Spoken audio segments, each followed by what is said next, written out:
السلام علیکم ناظرین، آج ہم جس مسلم حکمران اور کمانڈر کا تعارف پیش کرنے جا رہے ہیں وہ خلافت عباسیہ کے زوال کے وقت نمودار ہوا اور ان کے لیے ایک رحمت بن گیا۔ جی، تاریخ میں اس شخصیت کو طغرل بیگ کہا جاتا ہے۔ اس کا پورا نام رکن الدین ابو طالب محمد بن میکائل تھا اور یہ پہلا سلجوق سلطان مشہور ہے۔ انہوں نے ابو سلیمان داؤد چغری بیگ کے ساتھ مل کر سلجوقی سلطنت کی بنیاد رکھی تھی۔ 10ویں صدی عیسوی کی نویں دہائی کے آخری سال میں پیدا ہونے والا ابو طالب محمد بن میکائل عظیم، اس نے یورشیائی اسٹیپس کے وحشی و جنگجو ترک قبائل کو اتحاد کی لڑی میں پرو دیا، انہیں ساتھ ملا کر ایک نئی سلطنت کی بنیاد رکھی۔ طغرل بیگ نے اپنے زیر نگی علاقے میں صدیوں سے قائم بڑی بڑی بادشاہتوں کا تختہ الٹ کر ایک وسیع علاقے پر اپنی حکمرانی کے جھنڈے گاڑ دیے تھے۔ اس کے نسب سے چغری بیگ، ابراہیم انیال اور قتلمش بڑے جنگجو اور بہادر تھے، لیکن وہ اجتماعی مفاد کے برعکس ہمیشہ اپنی طاقت کو بڑھانے اور اپنی اپنی ذات کے لیے سرگرم رہتے، اسی لیے ان میں سے کوئی بھی بڑی سلطنت قائم کرنے میں کامیاب نہ ہو سکا۔ یہ کامیابی صرف طغرل بیگ کے حصے میں آئی۔ انہوں نے ایک جانب مشرق کی طرف پیش قدمی میں کامیابیاں سمیٹیں تو دوسری طرف مشرقی ایران کے محاذ پر ہمیشہ کے لیے ترکوں کی دہشت اور دھاک بٹھا دی۔ جرجان اور طبرستان کے زیاریوں نے بھی سالانہ خراج ادا کرنے کی شرط کے ساتھ طغرل بیگ کی اطاعت قبول کی۔ اسی طرح قزوین اور ہمزان نے بھی اس کا سکہ تسلیم کر لیا، اور تو اور اصفہان کے بادشاہ فرامرز نے بھی ایک خطیر رقم طغرل بیگ کو بطور جزیہ ادا کرنے کا مطالبہ تسلیم کیا اور اپنا سر اس کے سامنے جھکا دیا۔ کچھ عرصہ گزرنے کے بعد جب فرامرز نے سالانہ خراج ادا کرنے میں پس و پیش سے کام لیا تو طغرل بیگ نے سزا کے طور پر آگے بڑھ کر اصفہان پر قبضہ کر لیا اور پھر آگے بڑھتا ہوا بغداد تک پہنچ گیا۔ وہاں اس نے خلیفہ کی بیعت کی اور خلیفہ کا کمانڈر بن گیا۔ عباسی خلیفہ القائم باللہ نے طغرل بیگ کے ساتھ اپنی بیٹی کا نکاح بھی کر دیا۔ پھر اس کے بعد طغرل بیگ نیشا پور کی طرف بڑھا، وہاں داخل ہوا تو اس کا نام پہلی مرتبہ خطبے میں پڑھا گیا، جس کے بعد اس نے پیچھے مڑ کر نہیں دیکھا۔ دیکھتے ہی دیکھتے یوریشیا کے علاقوں کو فتح کر کے سب سے عظیم مسلم سلطنت کی بنیاد رکھی۔ اسی سلطنت کی کوکھ سے بعد میں سلطنت عثمانیہ نے جنم لیا۔ ماوراء النہر کے اطراف سے لے کر دریائے دجلہ کے اس پار تک اپنوں اور پرایوں کے سر جھکا کر عظیم مسلم سلطنت کی بنیاد رکھنے والا یہ حکمران خاندان سلجوقیہ کا بانی رکن الدین ابو طالب طغرل بیگ تھا۔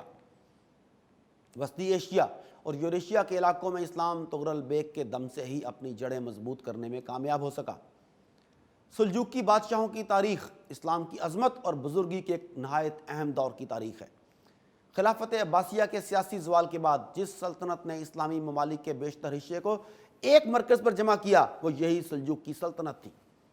اس نے چین کی سرحد سے بحر العبیس کے ساحل تک اور عدن سے لے کر خوارزم اور انجاز یعنی موجودہ جارجیا تک تمام مسلمان قوموں کو ایک کر دیا اور ایشیا کے اس بہترین خطے کو جو اس وقت نہ صرف اسلامی تہذیب کا بلکہ تمام عالم کی تہذیب کا علمبردار بنا ہوا تھا، سیاسی انتشار اور پراگندگی کی حالت سے نکال کر پھر سے اس قابل بنا دیا کہ وہ انسانی تمدن کی تاریخ میں اپنے حصے کا کام پورا کرے۔ سلجوقیوں کی تاریخ اسلام کے عہد زرعی کی تاریخ ہے اور تاریخی عالم میں وہ اپنا ایک خاص مقام رکھتی ہے۔ عباسی خاندان کی حکومت کا 26واں خلیفہ القائم بامر اللہ حجاز، عراق، شام، ایران، افغانستان اور روسی ترکستان وغیرہ پر حکمران تھا۔ خلیفہ کو قانونی اور دنیاوی اقتدار کے ساتھ دینی مقام بھی حاصل تھا۔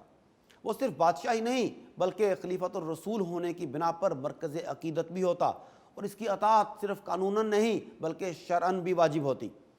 2 صدیوں تک یہی صورت رہی اور پورے عالم اسلام کا واحد حکمران خلیفہ ہوتا، مگر تیسری صدی کے وسط سے یہ صورت نہ رہی اور خلیفہ عالم اسلام کے بہت سے علاقوں میں رفتہ رفتہ حکمران نہ رہا، بلکہ خلیفہ کے مقرر کیے گئے حاکم اپنے اپنے علاقوں کے حاکم بن گئے اور مرکز خلافت سے بغاوت کر کے خود مختار ہو گئے۔ پوری دنیا میں صرف ایک اسلامی حکومت کی بجائے رفتہ رفتہ بہت سی چھوٹی چھوٹی حکومتیں بن گئیں۔ ان حکومتوں کو تاریخ میں طاہریہ، طولونیہ، صفاریہ، علویہ، سامانیہ، ساجیہ، ضیائیہ، خشیدیہ، آل بویہ، فاطمیہ، غزنویہ، علیکیہ، بنی کاکویہ، بنی عقیل، بنی مرداس، بنی مروان اور بنی یزید کی حکومتیں کہا جاتا ہے۔ ان حالات میں 5ویں صدی ہجری میں طغرل بیگ نے اقدام کیا اور ایک ایسی حکومت بنا ڈالی جس کے زیر اثر عالم اسلام کا بہت بڑا حصہ آ گیا اور تقریباً 18 چھوٹی چھوٹی مسلم ریاستوں میں سے زیادہ تر کو ختم کر کے ایک مستحکم مرکزی مسلم حکومت بنا لی گئی۔ یوں بیشتر اسلامی ممالک ایک حاکم، ایک قانون اور ایک سیاسی نظام کے تابع ہو گئے۔ پورے عالم اسلام میں امن و سکون ہو گیا، تجارت اور صنعت کو فروغ ہوا، علوم و فنون کے چشمے ابلنے لگے، اور تھوڑی سی مدت میں عالم اسلام کی کایا پلٹ گئی۔ دنیا کی قوموں میں اسلام کی ہیبت پھر سے قائم ہو گئی۔ تغرل بیگ صرف 26 سال کے مختصر عرصے میں روسی ترکستان، افغانستان، ایران، عراق وغیرہ کی تقریباً 15 چھوٹی چھوٹی مسلم حکومتوں کو ایک عظیم تر اور وسیع تر مرکزی حکومت میں ضم کرنے میں کامیاب ہو گیا۔ گویا اس نے انتشار اور اس کے نتائج بد سے نجات دلائی اور 200 سالہ طوائف الملوکی کا خاتمہ کر کے اثر نو ملت کی شیرازہ بندی کی اور بین الاقوامی سیاست میں مسلمانوں کا رعب قائم کیا۔ رومی حکومت پر اپنی دھاک بٹھائی اور مرکز خلافت کو ایک بار پھر مرکز حکومت بنا دیا۔ بغداد کی روٹھی ہوئی بہار پھر سے لوٹ آئی اور عالم اسلام ایک بار پھر متحد، مضبوط اور غیروں کے لیے خطرہ بن گیا۔ 26 سال کے مختصر سے عرصے میں مسلسل فتوحات اور اتنی وسیع اور عظیم حکومت کے قیام سے اندازہ کیا جا سکتا ہے کہ تغرل بیگ در حقیقت نہ صرف ایشیا بلکہ دنیا کی، اور نہ صرف تاریخ اسلام بلکہ تاریخ عالم کی غیر معمولی اور عظیم شخصیات میں سے تھا، اور مورخ بجا طور پر اسے تغرل اعظم کے نام سے یاد کرتے ہیں۔ اور یہ واقعہ ہے کہ وہ غیر معمولی صلاحیتوں کا حامل انسان تھا۔ اس نے شرق اوسط کو زیر کر کے ایک طاقتور سلطنت قائم کر دی۔ یہ بات اس کی سیاست و تدبیر، جرأت و بصالت اور اعلیٰ درجے کی قائدانہ صلاحیتوں پر دلالت کرتی ہے۔ 30 سال پہلے وہ اپنے قبیلے کے چند ہزار خانہ بدوشوں اور بے سر و سامان افراد کے ساتھ خراسان آیا، مسلسل فتوحات کر کے ایک بہت بڑے علاقے اور عالم اسلام کے بڑے حصے پر قبضہ کر لیا۔ خلیفہ کی حفاظت کا ذمہ لے کر مرکزی حیثیت حاصل کی، اور ترکوں کے ایک قبیلے کے معمولی سردار نے چوتھائی صدی میں جو طاقت حاصل کی وہ اس کی خداداد صلاحیتوں کی دلیل ہے۔ تغرل ایک انسان کی حیثیت سے بھی بہت سی خوبیوں کا مالک تھا۔ اس کی سیرت میں بردباری اور رازداری کی صفات بہت نمایاں تھیں۔ وہ دشمنوں تک کے لیے فیاض اور دریا دل تھا، نماز کا پابند، باجماعت نماز کا پابند، تہجد کا بھی ناغہ نہ کرتا، ہر پیر اور جمعرات کو روزہ رکھتا، صدقہ خیرات کثرت سے دیتا۔ اسے مساجد کی تعمیر کا خاص شوق تھا۔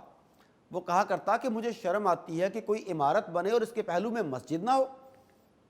تغرل جب پہلی بار خلیفہ کے پاس گیا تو قصر خلافت کی دہلیز سے سواری سے اتر کر پاپیادہ ایوان خلافت تک گیا، اور خلیفہ کے سامنے زمین کو بوسہ دے کر کھڑا رہا، بیٹھا نہیں۔ ایک بار سلطان مسعود غزنوی نے اس کی سرگرمیوں کے پیش نظر اسے خط لکھا جس میں نافرمانی کے برے نتائج سے ڈرایا اور فرما برداری کے اچھے نتائج کا لالچ دیا۔ تغرل نے یہ خط پڑھ کر اپنے امام اصلاحات سے کہا کہ اس کے جواب میں صرف قرآن مجید کی یہ آیات لکھ دیجئے جن کا مفہوم ہے کہ عزت و ذلت کا اختیار اللہ ہی کے ہاتھ میں ہے۔ سلطان مسعود پر اس جواب کا یہ اثر ہوا کہ اس نے تغرل کو کئی خلطیں اور جاگیریں عطا کیں اور دہقان کا لقب عطا کیا۔ جب وہ خراسان کے دارالسلطنت نیشاپور میں پہلی بار ایک فاتح کی حیثیت سے داخل ہوا تو شہر کے لوگ بڑی تعداد میں اس کے استقبال کے لیے شہر سے باہر نکل آئے، اور وہ سوچ رہے تھے کہ ایک فاتح پوری شان و شوکت کے ساتھ جلال و جبروت ایک بہت بڑے مسلح لشکر اور ساز و سامان کے ساتھ آئے گا، مگر وہ اس انداز سے آیا کہ صرف 3000 زرہ پوش سوار ساتھ تھے، اور خود سلطان تغرل کی دھج یہ تھی کہ کمر میں ترکش، بازو میں کمان، سر پر پگڑی، بدن پر قبا اور پاؤں میں نمدے کے جوتے۔ اس دھج سے وہ نیشاپور میں داخل ہوا اور دوسرے روز سلطان محمود غزنوی کے جانشین سلطان مسعود کے تخت پر دربار آرا ہوا۔ دربار میں کوئی ترتیب نہیں تھی، ادنا والا جہاں چاہے بیٹھ گئے، جس کا جی چاہتا وہ خود سلطان تغرل سے بات کر لیتا۔ نیشاپور کے قاضی سعا اٹھے اور سلطان سے مخاطب ہوئے، کہنے لگے خداوند عمر دراز کرے، یہ سلطان مسعود کا تخت ہے جس پر آپ بیٹھے ہیں، پردہ غیب میں بہت سی چیزیں پوشیدہ ہیں، نہیں معلوم ابھی اور کیا ہونا ہے، ہوشیار رہیے، اللہ سے ڈریے، انصاف کیجئے، ستم رسیدوں اور درماندوں کی بات سنیے، لشکر کو ظلم کرنے کی آزادی نہ دیجیے کہ بے انصافی منحوس ہوتی ہے۔ سلطان تغرل نے قاضی کی یہ باتیں بڑی غور سے سنی اور جواب دیا، آپ نے جو کچھ فرمایا میں نے قبول کیا، اس کے مطابق کام کروں گا۔ ہم نووارد ہیں، یہاں کی رسموں سے ناواقف ہیں، نصیحت کی بات کہلا بھیجنے میں دریغ نہ کیجیے گا۔ تغرل کے فوجیوں نے مفتوحہ علاقے کو لوٹنا چاہا تو پہلے تو وہ ٹالتا رہا اور سمجھاتا رہا، مگر سلجوقی فوج بضد ہوئی تو تغرل نے خنجر ہاتھ میں لہرا کر کہا، اگر تم نہ مانے اور لوٹ مار کی تو میں اس خنجر سے کام لوں گا۔ اس دھمکی کے بعد سلجوقی فوج نے لوٹ مار کا ارادہ ملتوی کر دیا۔ خاندان خلافت سے اپنے رشتے اور اپنی عزت افزائی کی خوشی میں تغرل بکثرت انعامات تقسیم کرتا رہا۔ اس سے اندازہ ہوتا ہے کہ ادارہ خلافت کا کس قدر احترام اور کیسی عقیدت اس کے قلب میں تھی۔ تغرل کی کثرت فتوحات اور اس کے تدبر کی طرف علامہ اقبال نے بھی اشارہ کیا ہے، وہ تغرل و سنجر کا آئین جہاں بانی۔ ناظرین، لیکن ایک جانب اگر تغرل بیگ نئے علاقوں میں اسلام کو پھیلانے میں ممد و معاون ثابت ہوا، تو دوسری جانب اس کا دامن ایک ایسے واقعے سے بھی داغدار ہوا جس کی عالم اسلام میں اس سے پہلے کوئی نظیر نہیں ملتی۔ دراصل تغرل جب بغداد میں داخل ہوا تو اس کے کچھ فوجیوں نے اس وقت کا دنیا کا سب سے بہترین کتب خانہ جلا دیا، جو بہت بڑا نقصان تھا۔ یہ کتب خانہ دارالعلم کہلاتا تھا۔ دارالعلم اسلامی دنیا کا سب سے پہلا عمومی کتب خانہ تھا، جسے ابو نصر شاپور وزیر بہاءالدولہ نے 381 ہجری میں بغداد کے محلہ کرخ میں قائم کیا تھا۔ اس کتب خانے میں 10,000 سے زائد ایسی کتب تھیں جو خود مصنفین یا مشہور خطاطوں کی لکھی ہوئی تھیں۔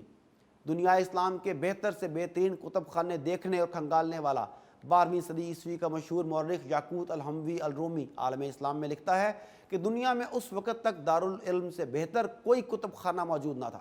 ناظرین، یہ تھا پہلے سلجوق سلطان کا احوال۔ اللہ تعالیٰ سے غریق رحمت کرے۔ آج کے لیے اتنا ہی، اگلی ویڈیو کے لیے اجازت، اللہ نے کے بعد۔